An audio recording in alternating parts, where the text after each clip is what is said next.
سلام البنات، ان شاء الله تكونوا كامل بخير. اليوم جيتكم فيديو جديد لجولي كما راكم تشوفوا، غير ب3 مكونات وتخدموا وحدكم في 2 دقائق.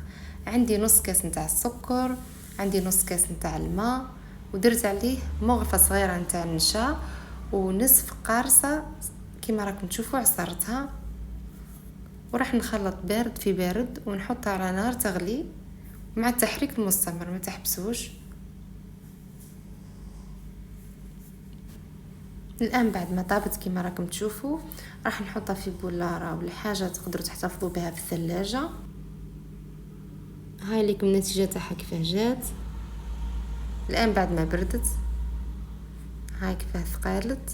انا جربتها هنا بطاقه بلي فخوي، يعني شوفوا ديك لاباريونس اللي دارتها، شوفوا التفاح والبنان، مام كي دخلتهم في الشدربات وليله كامله بقات اللون تاعهم هو ولا بريونس تاعهم بقات كيما راهي ما راحتش. جيتكم مع نهايه الفيديو، نقول لكم اذا عجبكم الفيديو ديروا لايك وسبسكرايب للقناه وفعلوا زر الجرس.